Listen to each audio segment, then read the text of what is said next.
Okay, so I've been reading a lot of books recently, and I want to record for myself for the future just some videos of me speaking about books I've read. Every time I finish a book, I'm going to talk about it, about the main points I've read of the book. The first one is going to be From Good to Great, or Good to Great by Jim Collins. So I'm going to go over the summary of each chapter for the specific book, just talking about the things I've learned so that I can use it later as a reminder. So if you find this video through the algorithm, good for you. But this is just a reminder for myself, and maybe if I want to share it with other people.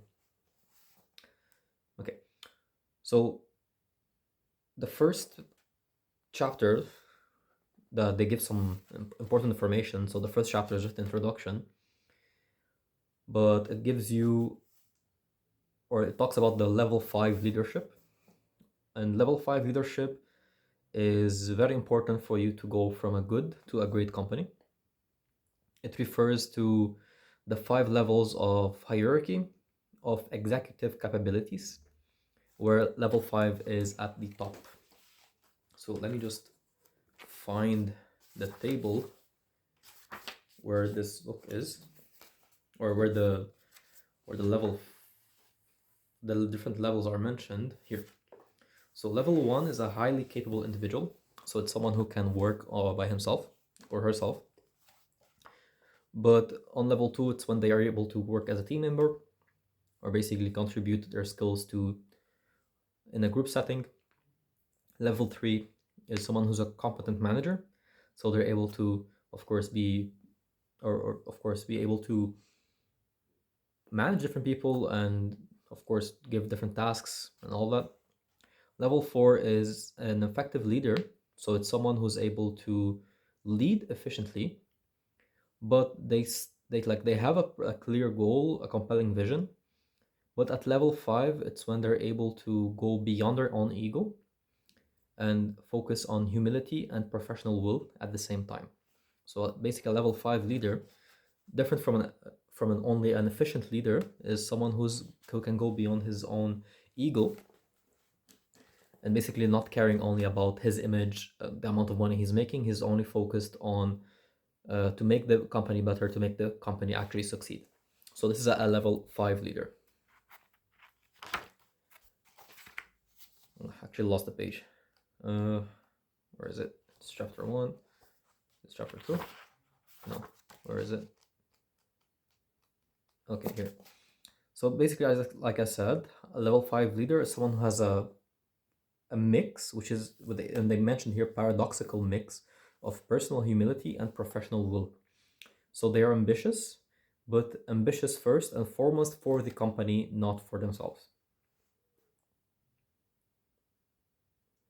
They even say that level 4 leaders are egocentric because they cannot, like, when they leave the company basically falls because everything was centered around them, and the company is not able to succeed if, for example, they don't choose someone efficiently, or if themselves bring this bigger focus for themselves, because again, their focus is not really to, or their ambition is not for the company but for their own ego, for themselves.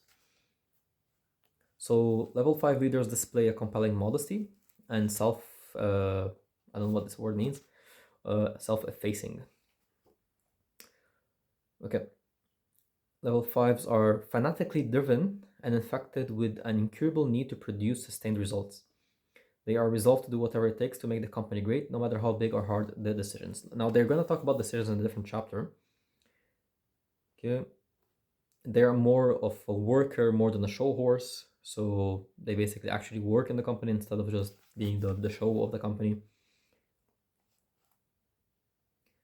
And yeah, they attribute successes or success factors to other people other than themselves. But when things go down the hole, or when things go poorly, they look in the mirror and blame themselves. So this is a level 5 leader. Okay. Anything else? Yeah, level 5 leaders attribute much of their success to good luck rather than personal greatness. So again, because their ego is lower than usual. Yeah, so that's going to be it for chapter 1, or chapter 2 in this case, which is the first chapter that something is mentioned, rather than, besides the introduction. So chapter 3, first who, then what. So from what I remember from this book, or from this chapter, is that basically you want to get the right people into your team, into your company, before you actually decide what to do. Or basically what they refer to here as get the right people on the bus and then figure out where to drive the bus. And the key point is not just like getting the right people on your team, but actually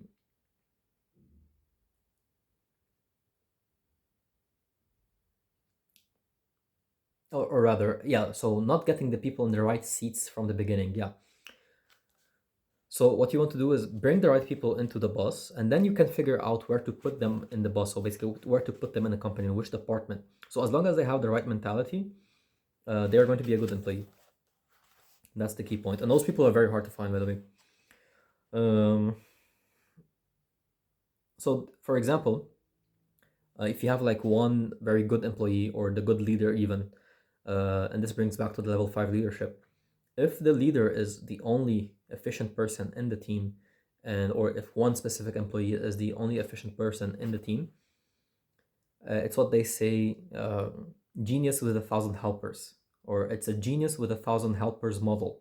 So a genius leader who sets a vision and then enlists a crew of highly capable helpers to make the vision happen. And this model is not good, because once this genius leaves the company, it's going to crumble, and that's not the point of building a company. So yeah, so they say that good to great leaders are rigorous but not ruthless, when they're uh, taking decisions regarding people. So they don't rely on layoffs. That's a very important point. They don't rely on restructuring the company as a whole. This is not their primary strategy for improvement. So the primary strategy would be to actually hire the right people from the beginning, the people with the right mentality, whatever it is, and then you're able to put them in the right seat in the bus. So they mentioned here that when in doubt, do not hire. Keep on looking for people. So a company should limit its growth based on its ability to attract enough of the right people. Okay. So when you know you need to make a people change, that's number 2. Act. So should just be sure that you don't simply have someone in the wrong seat. Yeah. So if you see that someone is not working properly or is not doing very efficiently, don't just go and fire them. Make sure that they are on the right seat before you take on the decision. So he mentioned like 2-3 times that you change their seats in the company. If that's the case, then yeah, they're not the right people for the boss. Put your best people on your biggest opportunities, not your biggest problems. That's very important. So the best someone is, what did he mean exactly by this? Actually, I don't remember. On your biggest opportunities, I have to revise that, because I think it's, if you sell off your problems, don't sell off your best people. I have to think about that. I don't think it. I think hatta it's because I don't have so much experience on this, but this is something to revise later on when I go back in this video. Okay, good to great management teams consist of people who debate in search for best answers, yet who unify behind decisions regardless of their own interests. This is very important. So when having discussions, the ego should be left aside. Basically, ego is the enemy. That's another book I'm going to do later. So we found no systematic pattern linking executive compensation to shift from good to great. So compensation is not to motivate the right behaviors from the wrong people, but to get and keep the right people in the first place. The old people are your most important asset is not true. People are, or the right people are your most important asset, not just any people. So the right people are your most important asset. And whether someone is the right person has more to do with character traits and capabilities from themselves, rather than specific knowledge, background, or skills. So the right person, just like I said, it's about their personality, it's about their how they act, how they think, their attitude towards life. So this is the right person. It's not really regarding if they have specific degree, background, skills, or whatever. It's actually how they, for example, face challenges and so on. So chapter 4 is confront the brutal facts and yet never lose faith. So all good to great companies begin the process of finding a path to greatness by confronting the brutal facts of their current reality. So you have to be honest and be truthful about any of the situations in your company. And the right decision is going to become self-evident if you do so. It's impossible to make good decisions without infusing the entire process with an honest confrontation of the brutal facts. That's the same point. So you have to create a culture where the people have the opportunity to be heard, and of course, and ultimately for the truth to be heard as well. So you have to give the opportunity for them to speak the truth, and of course for the truth to be heard as well. This is very important, or else the facts are not going to be taken into consideration. So creating a climate where the truth is heard involves 4 basic practices. Lead with questions, not answers. Engage in dialogue and debate, not coercion. So this is the point from the previous chapter as well. Conduct autopsies without blame. So don't blame anyone, just have a conversation. Don't blame anyone. Don't let your ego take control. Anyone involved in those meetings and those on those times where you're going to be talking to solve an issue. And there's something they mentioned about building a red flag mechanism that is going to turn information into information that cannot be ignored. So if not mistaken, this red flag mechanism is like when you are in a meeting with your team, what you can do is you can give each one during a quarter or whatever period you want to set, or during a meeting, for example, you can give each one an opportunity to say out one red flag that they have seen. And when they mention, okay, this is a red flag I'm seeing, like you have to leave any ego aside. Everyone has to leave any ego aside and listen to what the person is saying. And of course, debate around it. So the good to great companies, they faced as much difficulties as the comparison companies, which are the ones that didn't go to great, and they stayed as good companies. But they basically deal with the realities with a positive head-on attitude. As a result, they emerge from these difficulties even stronger. So you can actually kind of relate that's when I was reading this, I related this to myself, like from everything I've been through growing up as an early adult, from my early 20s. So you can make this connection later on. So because the point is I stayed positive and I didn't take the difficulties that I was facing as something to depress me or to see the negative of it. I always saw that the difficulty I'm facing is actually going to make me stronger. So this is important as well. So you have to keep in mind that difficulties are meant to make you stronger and not to really put you down. So this is the point when they said, yet never lose faith. So you have to keep faith that no matter the challenge you're facing, no matter the difficulties, you are going to get stronger out of it. And at the same time, you have to confront the brutal facts, whatever they are. There's also some unexpected findings from this chapter, which is charisma can be as much as a liability as an asset. So the strength of leadership, like how strong you are as a leader, can actually deter people from bringing in the brutal facts. Some people might be afraid of bringing the brutal facts depending on the way you act with the employees. So you have to be aware of that. Leadership does not begin with just a vision. It begins with getting people to confront the brutal facts and to act on the implications. I guess I'll learn about this later. Spending time and energy trying to motivate people is a waste of effort. The real question is, how do we motivate our people? Because if you have the right people, they will basically be self-motivated. The key is just to not demotivate them. Don't demotivate them, and then they're good to go. One of the primary ways to demotivate people again is to ignore the brutal facts of reality. So that's important as well. Okay, so this one is going to be chapter 5, I believe. Yeah, this is, I still have 2 more chapters after this. The hedgehog concept. So the hedgehog concept, it reminded me a lot about the Ikigai. I haven't read the book. I don't think I plan on reading it either.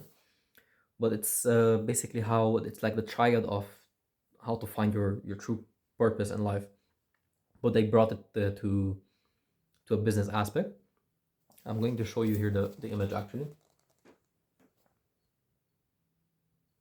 Okay. So you can see here, like we have what you are. So I'm gonna have it's inverted in the camera. So what you are deeply passionate about, what drives your economic engine, and what you can be the best in the world at. So when you find these 3 points, and they are going to intersect here in the middle, just like the Ikigai, you are actually applying the hedgehog concept.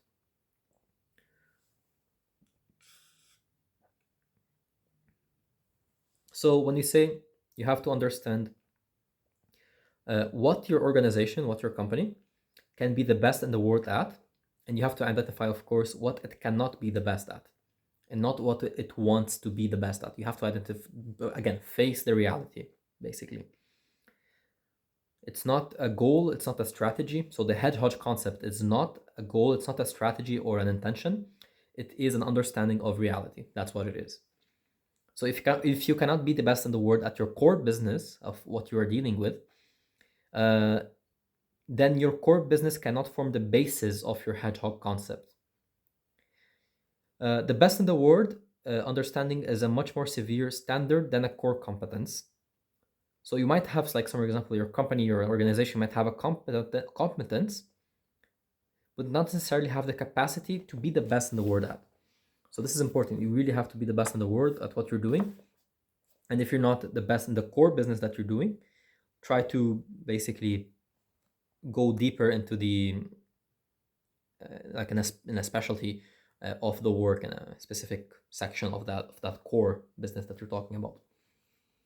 So to get insight into the drivers for your economic engine, search for the one denominator, profit per X, or in the social sector, cash flow per X, that has the single greatest impact. So when you're trying to deal with the economic engine, you have to take one denominator because you're doing profit per X or cash flow per X, whatever per X. So when you're seeing what is your economic engine, you have to figure out how to do this. You just go back to the book and see how it is. Good to great companies set their goals and strategies based on understanding. Comparison companies set their goals and strategies based on bravado. Yeah. So when you're setting a goal, don't be realistic. Basically, that's the idea. So when you're setting a goal, you have to be understanding of that goal. So when you are saying that goal out, when you are explaining to people the goal, for you to get through them, it has to come from a place of understanding and not from like acting like Rambo. So that's what they mean by bravado, basically. Don't act like Rambo. We're gonna do this, we're gonna do that, and blah blah blah. No, it has to come from a place of understanding. Of course, take in consideration the whole company. Of course, the limitations, because each company is gonna have limitations. No matter your mindset, you're gonna have certain limitations. Of course, you're gonna have much more capabilities, but of course, you have limitations that you have to address, and you have to keep in mind. You have to understand these and act upon them. Be realistic, basically. I might be wrong later on, I don't really know, but that's what I think right now, at least. So getting the hedgehog concept is an iterative process. The council can be useful device. Yeah, so there is a council that they mentioned, which is a council of 5 people, where you can have these discussions. 5 to 13 people, I think they mentioned. 5 to 10 people, 12, 13, 14, whatever, which you can have these discussions in meetings. So I don't remember much about the specific details, but it's basically, and they don't necessarily have to be management as well. This is also important. So when you have these councils, they don't have to be part of the management team. I have a thing here, it's annoying me. Unexpected findings. The good to great companies are more like hedgehogs, simple, dowdy creatures that know one big thing and stick to it. So we're going to talk about this later as well. It, it took 4 years on average for the good to great companies to get a hedgehog concept. So this is something that you acquire slowly. You start to understand your company. The more you start understanding your company, you're going to start building this hedgehog concept. Strategy per se did not separate the good to great companies from the comparison companies. Both of the great companies and the comparison companies had strategies, and there is no evidence that the good to great companies spent more time on strategic planning than comparison companies. So you can have as much strategy as you want, but it's not going to really affect the fact that you're going to go to go to into a great company. You absolutely do not need to be in a great industry to produce sustained great results. So no matter how bad the industry is, every good to great company figured out how to produce superior economic results. Chapter 6 is technology accelerators. The basic idea here is, and I think I can summarize this very quickly, but I'm going to go over the notes again. Technology is not a key factor in saying that you're going to become a great company. You should not base your company out of the technology that you're using. This is bad. You should avoid bandwagons, technology fads, basically all of that.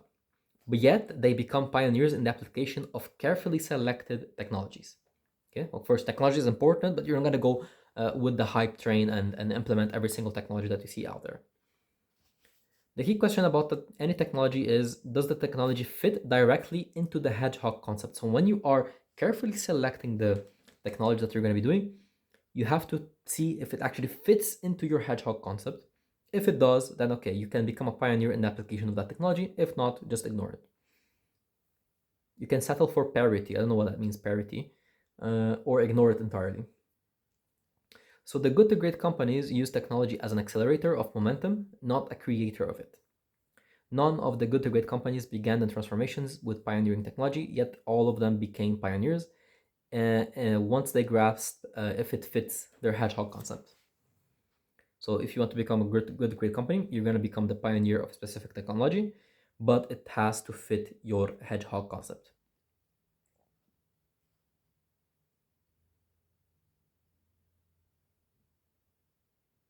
Okay. Unexpected findings, the idea that technological change is principal cause and decline. Yeah, so technology doesn't really affect anything. That's the idea.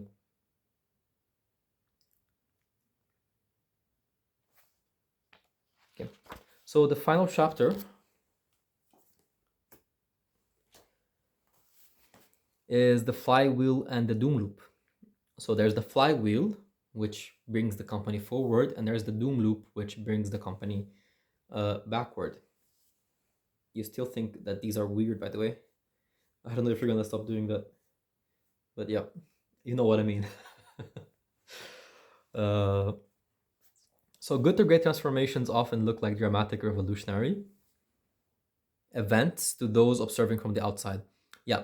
So when a company goes from good to great, some people think it's just, oh, something happened and then out of nowhere they became great. No, that's not the case. There's a flywheel which you push slowly and then it gains momentum and gains momentum until it like just goes super fast and the company just flies off. Basically, that's why it's a flywheel.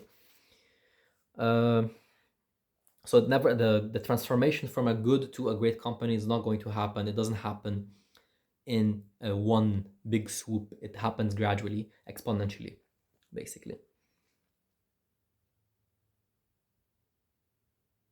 And this is a good to great company, but the comparison companies, they follow a different pattern, which is the doom loop. So instead of doing the flywheel, the companies that don't reach greatness, they follow the doom loop, which is they are pushing the flywheel, they start pushing the flywheel, and then they restructure the company and then they lose momentum. Push, push, push, lose momentum because they're restructuring the full company, whatever they're doing.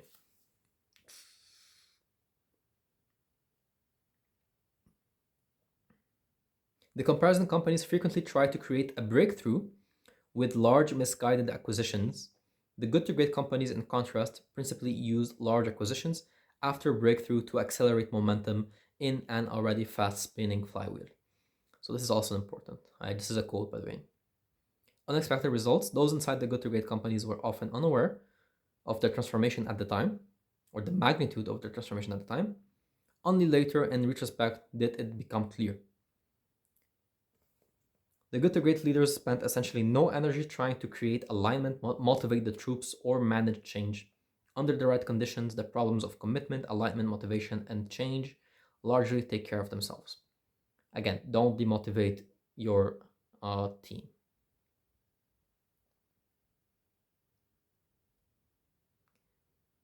And especially the good people, especially the right people. Remember, they're your biggest assets, yani. Yeah, so that's it for the book, actually. The last chapter is just introduction to the second to the sequel to the book, which is Built to Last, which was written before this book. Whoa. So this is actually a big summary for my future self on Good to Great. Thank you for watching. I guess I'm gonna thank myself because I don't think anyone else is gonna watch this. So yeah, probably my sweetheart, yeah, but yeah, and probably my children. I don't know. Who knows? I don't know if YouTube is gonna be available until then. See you.